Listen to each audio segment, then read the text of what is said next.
आपकी आवाज में आज बात एमपी के उन पेरेंट्स की जिनके बच्चे लॉकडाउन में स्कूल तो नहीं जा रहे मगर उनकी फीस लगातार जा रही है। 2 जिलों के कलेक्टर्स ने पेरेंट्स की मांग पर निजी स्कूलों को फीस न लेने के निर्देश भी दिए मगर कलेक्टर्स के फैसले को सरकार ने पलट दिया। अब एक बार फिर लोग मांग कर रहे हैं कि जब काम धंधे बंद हैं तो फिर वो कहां से बच्चों की फीस भरेंगे। कई सवाल हैं जिनके जवाब जानने की कोशिश करेंगे। खास पैनल भी हमारे साथ जुड़ेगा। तो आइए शुरू करते हैं आपकी आवाज। देश भर में लॉकडाउन चल रहा है। कोरोना के चक्कर में लोगों के काम धंधे सब बंद पड़े हुए हैं। हर आदमी मुश्किल के इस दौर में एक दूसरे की मदद कर रहा है। सबसे ज्यादा दिक्कत किसान, मजदूर और रोज कमाने खाने वाले लोगों को हो रही है। सरकारें और लोग ऐसे लोगों की मदद भी कर रहे हैं मगर इन लोगों के सामने इस वक्त जो सबसे बड़ी चुनौती है वो है बच्चों के स्कूल की फीस भरना। इसी परेशानी को देखकर और पेरेंट्स की मांग पर 3 दिन पहले यानी कि 13 अप्रैल को छिंदवाड़ा और नीमच जिले के कलेक्टर्स ने निजी स्कूलों को 2 महीने की फीस ना लेने के निर्देश दिए। बाकायदा इसके लिए शिक्षा अधिकारी को एक लेटर भी लिखा गया। इस फैसले के बाद पेरेंट्स ने राहत की सांस ली मगर यह फैसला 2 दिन भी नहीं टिक पाया। सरकार ने कलेक्टर्स के इस आदेश को फौरन वापस करवा दिया। यहां तक कि अधिकारियों के व्हाट्सएप ग्रुप पर स्कूल शिक्षा विभाग की प्रमुख सचिव रश्मि अरुण शमी को तमाम कलेक्टर्स को इस तरह का आदेश न देने की बात कहनी पड़ी। इसके बाद से जहां सरकार ने चुप्पी साध ली तो वहीं विपक्ष अब सरकार पर हमलावर है। विपक्ष का आरोप है कि स्कूल संचालकों और शिक्षा माफिया के आगे सरकार ने घुटने टेक दिए हैं। तो पूरे देश में लॉकडाउन है। कोरोना की वजह से सभी लोग घरों पर हैं। सभी औद्योगिक इकाइयां, सभी फैक्ट्रीज, इंडस्ट्रीज सब बंद पड़ी हुई हैं और उद्योगों के बंद होने से या तो लोगों को नौकरी से निकाला जा रहा है या उनको तनख्वाह नहीं दी जा रही और अगर ऐसा है भी तो बाकी सुविधाएं जुटाने के लिए व्यक्तियों की, लोगों की सेविंग्स खत्म हो रही हैं। और ऐसे में अब एक चुनौती जो मध्यम वर्गीय परिवारों, खासतौर पर गरीब तबके के परिवारों के सामने आन खड़ी हुई है, वो चुनौती, परेशानी ये है कि वो अपने बच्चों की स्कूल फीस कैसे भरेंगे। मार्च से लॉकडाउन शुरू हुआ। मार्च और अप्रैल 2 महीने की फीस माफ करने का आदेश मध्य प्रदेश में 2 जिलों के कलेक्टर्स ने पेरेंट्स की मांग पर दिया। ये जिले थे छिंदवाड़ा और नीमच। दोनों जिलों के कलेक्टर्स ने जिला शिक्षा अधिकारियों को यह निर्देशित किया कि वो निजी स्कूल को लिखें या बताएं कि वो इन 2 महीने की फीस नहीं लेंगे, मार्च और अप्रैल महीने की फीस। लेकिन उसके बाद ये सरकार ने यह फैसला वापस करा दिया और अब एक बार फिर लोग मांग कर रहे हैं कि स्कूलों की फीस कम से कम 2 महीने के लिए माफ कराई जाए।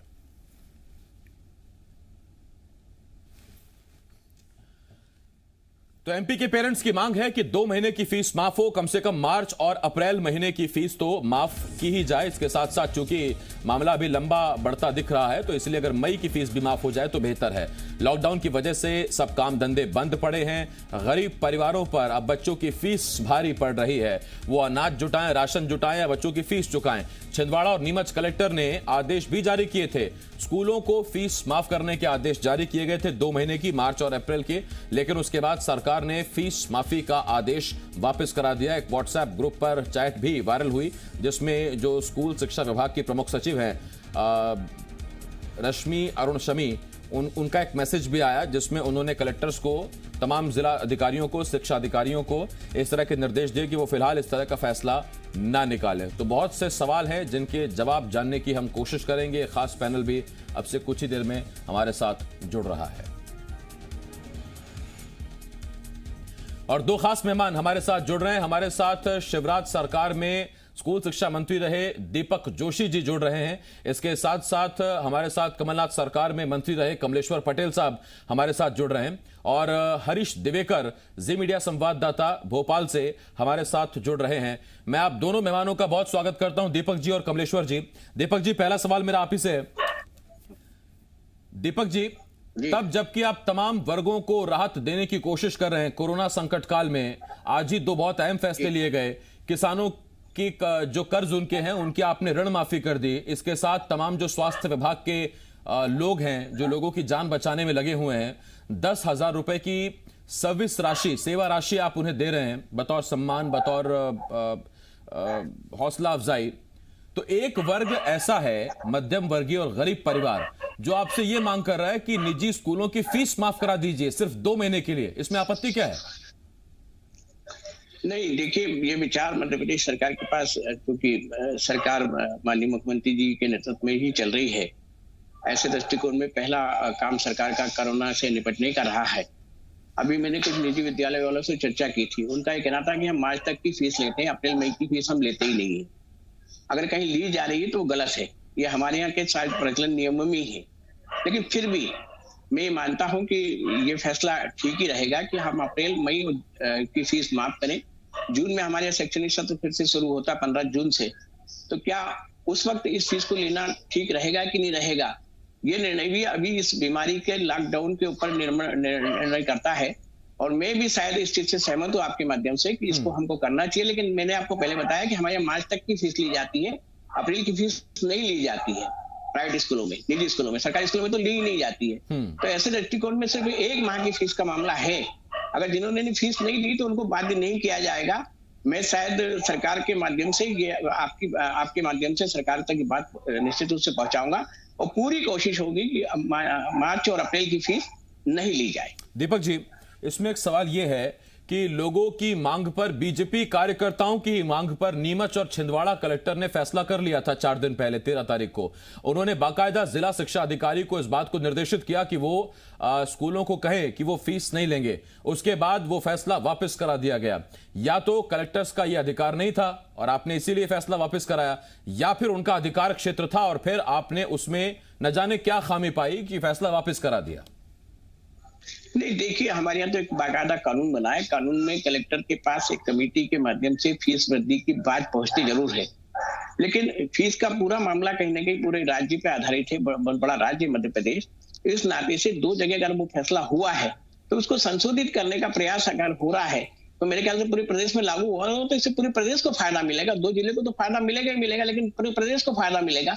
ऐसे दृष्टिकोण में शायद ये फैसला लिया गया। मैं आपको जैसा मैंने आपको बताया कि हमारे यहाँ मार्च तक की फीस ली जाती है, अप्रैल की फीस नहीं ली जाती है। अगर मार्च की फीस कहीं पेंडिंग भी है और कहीं ली भी गई है तो हम तो अप्रैल को क्यों, हम तो मई तक को भी काउंट करने की कोशिश करेंगे। अगर ऐसा हो जाता है तो बहुत बेहतर है। दीपक जी, मैं लौट रहा हूं आपके पास। हरीश दिवेकर, एसोसिएट एडिटर, जी मध्य प्रदेश छत्तीसगढ़। हरीश जी, आपसे जो सवाल है वो बहुत अहम है। वो यही कि देखिए, फैसले को संशोधन और फैसला वापसी या फैसले को पूरी तरह से पलट देना, बहुत बड़ा अंतर है इन दोनों में। आप इन दोनों राज्यों से माफ कीजिए, दोनों जिलों से सीख लेकर बाकी जिलों में भी ये लागू करा सकते थे। नतीजा ये होता कि बाकी सभी जिलों में सभी पेरेंट्स को ये राहत मिलती। इसकी शुरुआत क्यों नहीं हो सकती थी? आसिफ, मैं सबसे पहले बताना चाहूँगा कि मध्य प्रदेश में शिक्षा माफिया शुरू से हावी रहा है। दीपक जोशी जी मौजूद हैं और दीपक जोशी जी ने मंत्री रहते हुए एक प्रस्ताव बनाया था निजी स्कूल की फीस के नियंत्रण का, कंट्रोल करने का, लेकिन वो प्रस्ताव वो अपने मंत्री पद पर रहते हुए भी उसको ला नहीं पाए। सरकार में शिक्षा माफिया उस समय भी हावी था, सरकार में शिक्षा माफिया आज भी हावी है। हमारा पड़ोसी राज्य छत्तीसगढ़ निर्णय ले चुका है आज 7 दिन पहले पूरे प्रदेश में फीस माफ करने का, स्कूल फीस माफ करने का, और मध्य प्रदेश सरकार इस पर अभी तक कोई चुप्पी साधे हुए। हालांकि मुख्यमंत्री शिवराज सिंह चौहान ने एक अपने उद्बोधन में अपील की थी शिक्षा स्कूल सभी निजी स्कूलों से कि वो जबरन फीस ना लें और इस पर सोच विचार करें, लेकिन उनकी अपील थी उस पर, लेकिन निर्णय नहीं हुआ। इस पर जब पालक संघ जिले स्तर पे पालक संघ बने हुए हैं, उन लोगों ने दबाव बनाया कलेक्टरों पर और अभिभावकों ने कहा कि हमारी स्थिति नहीं है, क्योंकि हमारी रोजी रोटी जो इस खतरे में आ गई है, हमें पैसे नहीं मिल रहे, मध्यम वर्गीय मिडिल क्लास के लोग हैं, गरीब लोग हैं, उनका आय के साधन नहीं है, तो ऐसी स्थिति में फीस नहीं भर पाएंगे। तब उसके आधार पर 2 कलेक्टर छिंदवाड़ा और नीमच, 2 कलेक्टरों ने पालक संघ और अभिभावकों की मांग पर उन्होंने निर्णय लिया। कलेक्टर को विशेष अधिकार होते हैं, वो अपने जिले में परिस्थिति के अनुसार निर्णय ले सकते हैं। उसको कुछ निर्णय ऐसे हैं जो बाद में राज्य सरकार रेक्टिफाई कर सकती है, लेकिन हुआ उलट। जैसे ही कलेक्टर ने निर्णय लिया और ये बात फैली, उसके बाद तत्काल सरकार एक्टिव हुई और स्कूल शिक्षा विभाग की प्रमुख सचिव रश्मि अरुण सभी ने तत्काल एक आदेश जारी किया। पहले तो बात की दोनों कलेक्टरों ने नाराजगी जताई और कहा कि तत्काल आप आदेश वापस लीजिए। उन दोनों कलेक्टर के आदेश वापस लिए। उसके बाद उन्होंने जिला शिक्षा अधिकारी के व्हाट्सएप ग्रुप में लिखा, कलेक्टरों को मैसेज किया कि इस तरह का कोई भी आदेश जारी नहीं करेगा और राज्य सरकार से बिना पूछे कोई भी इस संबंध में बात नहीं करेगा। उसके बाद स्थिति ये बनी कि जब हमने बात की स्कूल शिक्षा विभाग के प्रमुख सचिव से, तो उन्होंने ऑन रिकॉर्ड आने से मना कर दिया। उन्होंने ये जरूर कहा कि इस स्तर पर मुख्यमंत्री ही निर्णय लेंगे, हमने सारी वस्तु स्थिति से अवगत करा दिया है। लेकिन आज 4 दिन हो गए, राज्य सरकार ने इस संबंध में कोई निर्णय नहीं लिया। प्रदेश में 25,000 से अधिक प्राइवेट स्कूल हैं और मेरा मानना है 2 से 3 करोड़ बच्चे इसमें अपील तो की गई, निर्देशित नहीं किया गया। रिजी लौट रहा हूं मैं आपके पास। कमलेश्वर जी, मैं आपके पास आ रहा हूं। सरकार में अभी हाल ही में आप भी थे, आप इन चीजों को बेहतर समझते हैं। जब गरीब परिवारों के लिए इस तरह की आपात स्थितियों में राहत राशि जारी की जाती है तो वो अमूमन 500 रुपए से लेकर 1,000 रुपए खाते में डाले जाते हैं। इसका मतलब ये माना जाता है कि इस 1,000 रुपए में परिवार का कुछ दिन, कुछ हफ्ते गुजारा हो जाएगा। और एक पहली क्लास के बच्चे की ठीक ठाक स्कूल में करीब करीब इतनी फीस है। तो जब आप इतनी राशि को बहुत मानते हैं उस परिवार के लिए, उतनी राशि अब वो परिवार कैसे बतौर फीस एक बच्चे की स्कूल में दे दे? उस पर क्यों नहीं आर्थिक बोझ पड़ेगा? देखिए, सरकार बहुत कंफ्यूजन में काम कर रही है। एक तो सबसे बड़ी बात है कि सरकार एकला चलो सिर्फ माननीय मुख्यमंत्री जी है और वही पूरी कैबिनेट है, वही सब विभागों के मंत्री हैं और किस तरह के निर्णय ले रहे हैं वो खुद कंफ्यूज हैं। हम अभी आप बात कर रहे थे, गरीबों की बात की आपने, खाद्यान्न की बात की, 500 रुपए 1,000 रुपए खाते में डालने की बात की। एक तरफ लॉकडाउन चल रहा है, दूसरी तरफ बैंकों में भीड़ लग रही है 500 रुपए 1,000 रुपए के लिए। 4-4 दिन लोग चक्कर लगा रहे हैं, जितना मिलना नहीं है उससे ज्यादा उनका घर का चले जाना है। इससे अच्छा होता कि उनको घर पे डिलीवरी करा देते। और आपके पंचायत सचिव है, सरपंच है, आपके रोजगार सहायक है, पटवारी है, बहुत सारा आपका अमला है सरकारी। तो सरकार पूरी तरह से कंफ्यूज है, सरकार को समझ में नहीं आ रहा। एक तरफ बोलते हैं किसी को भूखा नहीं सोने देंगे और दूसरी तरफ किसी की कोई व्यवस्था नहीं है। और आपके यही नाक के नीचे भोपाल में ही धतूरा खाने से, जहरीला बीज खाने से एक गरीब की मृत्यु हो गई। इस तरह के बहुत सारे पूरे प्रदेश में उदाहरण है। प्रदेश के बाहर जो नौजवान फंसे हुए हैं उनके साथ भी इसी तरह की दुर्दशा है। अभी नाम संग्रहण किया जा रहा है पंचायतों से, जो लोग प्रदेश के बाहर फंसे हुए 24 दिन हो गए, जबकि हमने 15 दिन पहले आगाह किया था सरकार को, माननीय मुख्यमंत्री जी को, चीफ सेक्रेटरी को चिट्ठी सूची के साथ दिया था। उनसे किसी ने सरकार का कोई नुमाइंदा संपर्क नहीं किया, कोई व्यवस्थाएं नहीं की। तो देखिए, ये सरकार पूरी कंफ्यूजन में चल रही है, इनको समझ में नहीं आ रहा है। और जो फीस की जहां तक बात है, अभी माननीय हमारे साथी बड़े भाई दीपक जोशी जी बात कर रहे थे कि मार्च के बाद तो स्कूलों में फीस ली नहीं जाती है। माननीय दीपक जोशी जी, आप शिक्षा मंत्री रहे हैं, ये बिल्कुल सरासर गलत है। जितने भी प्राइवेट संस्थान हैं, यहाँ तक कि जब क्लासेस नहीं होती हैं उस बीच के भी फीस वसूली जाती है। और ऐसे समय में अगर 2 कलेक्टरों ने आदेश किया था तो उसका इम्प्लीमेंट अगर प्रदेश के आम जनता के हित में हो, बच्चों के हित में हो, तो सरकार को अमल करना था और पूरे प्रदेश में 2 महीने की फीस बच्चों की माफ कर देना था। कम से कम 2 महीने की तो भी शुरुआत में माफ की ही जानी चाहिए। आगे परिस्थिति जन्य जो हालात रहेंगे और जिस तरह की स्थिति बनेगी उस पर बाद में फैसला किया जाना चाहिए था। दीपक जी, मैं आपके पास एक बार फिर आ रहा हूं और आपसे मेरा एक सवाल, भांजे भांजियां जितने बच्चे हैं वो मुख्यमंत्री जी के भांजे भांजियां हैं, उनकी फीस माफी के बारे में एक बहुत अहम चीज जो निकलकर सामने आ रही है वो ये भी है कि परिवार जो डिजिटल पेमेंट नहीं जानते हैं और जिनके पास पैसा है भी, अब वो इस बात को लेकर कंफ्यूजन है कि लॉकडाउन के दौरान क्या वो स्कूलों में जाकर फीस जमा करें, फिजिकली वहां पर मौजूद रहें। दूसरा एक सवाल जो अभी इस वक्त उठ रहा है वो ये कि आपने अपने खजाने में से जो 2 आज बड़े फैसले किए कि समितियों से जिन्होंने लोन लिया, किसानों ने, उनका ऋण माफ कर दिया जाएगा, उस पर खजाने पर बोझ पड़ेगा। आपने कहा स्वास्थ्य विभाग के कर्मचारियों को हम 10,000 रुपए सेवा राशि देंगे, उस पर खजाने पर बोझ पड़ेगा। लेकिन इस एक फैसले में कहां सरकारी खजाने पर कोई बोझ पड़ रहा है? एक कलम से साइन होना और आदेश पारित हो जाएगा, इतनी देरी क्यों है?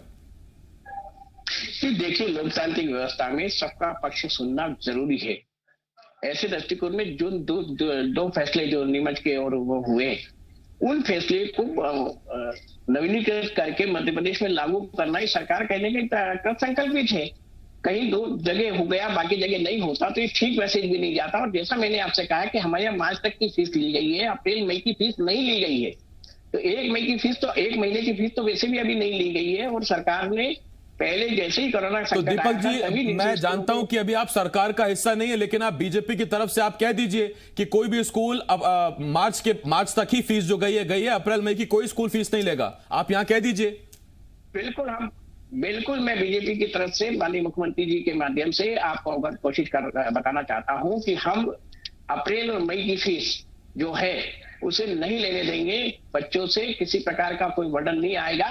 ये मैं आपको विश्वास दिलाता हूं। और अगर कोई निजी स्कूल फीस लेता है अप्रैल और मई की, तो फिर उसके खिलाफ फीस एक्ट में जो कार्रवाई होगी वो कार्रवाई करेगी। ठीक। हरीश जी, ये जो अहम बात कही है अभी अभी दीपक जी ने जी मध्य प्रदेश छत्तीसगढ़ पर, कि कोई भी स्कूल अप्रैल और मई की फीस नहीं लेगा और जो स्कूल फीस लेगा उस पर कार्रवाई की जाएगी। लेकिन समस्या अभी यह है कि अभी दीपक जी किसी पद पर नहीं है, अभी बीजेपी की तरफ से जरूर यह बात है, सरकार इस पर मुहर लगाए तो शायद और दमदारी से फिर दीपक जी की यह बात ज्यादा मजबूती से आम जनता के बीच पहुंचेगी। आसिफ जी, जैसे मैंने कहा कि शिक्षा माफिया मध्य प्रदेश में हावी है, और उसका उदाहरण भी बताया कि दीपक जी जब खुद शिक्षा मंत्री थे, उन्होंने शिक्षा सुधार को देखते हुए और अभिभावकों की परेशानी देखते हुए एक प्रस्ताव लाए थे और कैबिनेट के लिए प्रस्ताव तैयार किया था। उन्होंने कहा था कि जो शिक्षा निजी स्कूल है मनमानी फीस लेते हैं, तो उसका एक स्ट्रक्चर तैयार किया था कि जो स्कूल का इंफ्रास्ट्रक्चर है, उनका जो खर्चा है, उसको देखते हुए उनकी फीस निर्धारित की जाए। लेकिन वो अपना खुद का प्रस्ताव मंत्री रहते हुए भी वो अपने अफसर से आगे नहीं बढ़वा पाए। मतलब शिक्षा माफिया इस तरह से हावी है कि अफसरों ने इस प्रस्ताव को रोक दिया।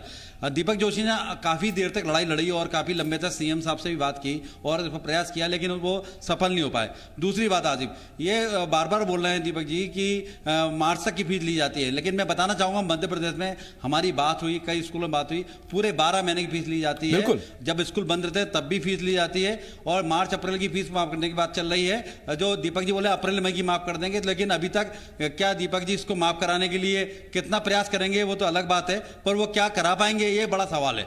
नहीं, प्रयास में कोई शक नहीं है दीपक जी के, हम दीपक जी को बहुत सालों से जानते हैं, प्रयास में कोई दिक्कत नहीं है, लेकिन उस पर मुहर लग जाए, वो इंप्लीमेंट हो जाए, उस पर थोड़ा सा संशय है। मैं आऊंगा दीपक जी उस पर आपके पास। कमलेश्वर जी, मैं आपके पास आ रहा हूं। अब देखिए, ना तो ये वो युग रहा और ना ये वो दौर है कि जब गुरुकुल हुआ करते थे, सिर्फ भिक्षा मांगकर बच्चे भी अपना गुजारा करते थे, माता पिता एक पाई नहीं खर्च करते थे और बच्चे शिक्षित हो जाते थे।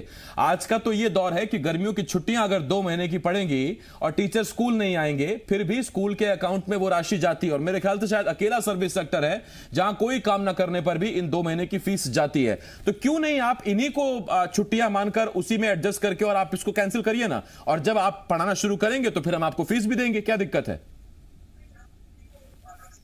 देखिए, जो सरकार की तरफ से एक तो जो हमारा आरटीई का जो पैसा है, जो प्राइवेट स्कूलों में आता है 25%, जो गरीब बच्चों को पढ़ाने के लिए, शिक्षा का कानून जो हमारी यूपीए गवर्नमेंट ने बनाया था गरीब बच्चों को पढ़ाने के लिए, कंपलसरी किया सारी, चाहे प्राइवेट स्कूल हो चाहे सरकारी स्कूलों में तो है ही प्रावधान, पर उसका भी पैसा केंद्र सरकार की तरफ से नहीं मिला, राज्य सरकारों की तरफ से प्राइवेट स्कूलों को नहीं गया।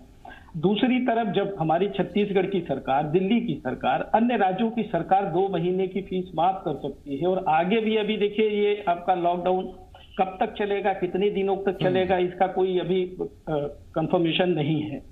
तो ऐसी परिस्थिति में हमें भविष्य की भी चिंता करनी चाहिए कि क्या हम ई क्लासेस कर सकते हैं, हम बच्चों के भविष्य के बारे में भी सोचें, और गाँव के जो बच्चे हैं उनके भविष्य के बारे में भी सोचें कि उनका भविष्य हम किस तरह से, क्या हम किस प्रावधान करें, किस तरह से हम आपके कोरोना वायरस से भी बचाएं, और बच्चों का जो शिक्षा का नुकसान हो रहा है, चाहे वो शहरी बच्चे हों, कुछ तो प्राइवेट स्कूलें हैं जो सक्षम हैं, जो बच्चे या पेरेंट्स सक्षम हैं, वो तो ई क्लासेस के माध्यम से अपनी पढ़ाई कर रहे हैं। ये ई क्लास से कमेश्वर जी एक चीज बहुत याद आई और बहुत अच्छी अहम बहुत बात है। दीपक जी, आप जरूर सरकार तक पहुंचाइएगा इसको, क्योंकि अब जब फीस ले कि ना ले, स्कूल भी इस कंफ्यूजन में है, कहीं ऐसा ना हो कि फीस ले तो सरकार का डंडा पड़े। तो ऐसे में एक नया तरीका इजाद कर लिया गया है और कई पेरेंट्स इस बात को बहुत बेहतर समझेंगे। आजकल पेरेंट्स के व्हाट्सएप ग्रुप को में उन्हें ऐड कर लिया गया है और उनको यह कहा जा रहा है कि आपको हम ऑनलाइन क्लासेस देंगे, जबकि ना तो स्कूलों को उस बात की कोई ट्रेनिंग है, ना कोई उसमें उनकी एक्सपर्टीज है, ना कोई उनको उसको कोई एक्सपीरियंस है, और उस नाम पे फीस ना वसूली जाए। इसको भी दीपक जी देख लीजिएगा। वक्त मेरे पास खत्म हो गया। कमलेश्वर जी, माफी चाहूंगा, बहुत शुक्रिया आप जुड़े हमारे साथ। दीपक जी, बहुत शुक्रिया आपका। हरीश, आपका बहुत शुक्रिया, आप हमारे साथ जुड़े। तो ये आज के इस टॉपिक में विषय में हम ये बहस कर रहे थे, ये चर्चा कर रहे थे कि जब लॉकडाउन है, काम धंधे बंद हैं, बेरोजगारी दर बढ़ रही है, लोगों के रोजगार छिन रहे हैं, ऐसे में गरीब तबके, मध्यम वर्गीय परिवारों को बच्चों की फीस देना भारी पड़ रहा है। और अगर आप ये सोचते हैं कि 500 रुपए अगर चले गए बच्चे के तो क्या दिक्कत है, कितनी बड़ी रकम है, तो फिर आप ये सोचिए कि जब आप पूरे परिवार को आर्थिक मदद देते हैं तो सरकार के कोटे से इतने पैसे जाते हैं अकाउंट में, 500 रुपए, 700 रुपए, 1000 रुपए, तब तो आप उसे पर्याप्त मानते हैं। और अब आप ये कहते हैं कि 500 रुपए होता ही क्या है, तो इसका मतलब ये कि एक बच्चे की फीस से कई दिनों का राशन आ सकता है। बच्चे का नाम ना कटे, वो परीक्षा अपनी दे पाए, आगे बैठ पाए, स्कूल से उसका नाम ना कटे, सरकार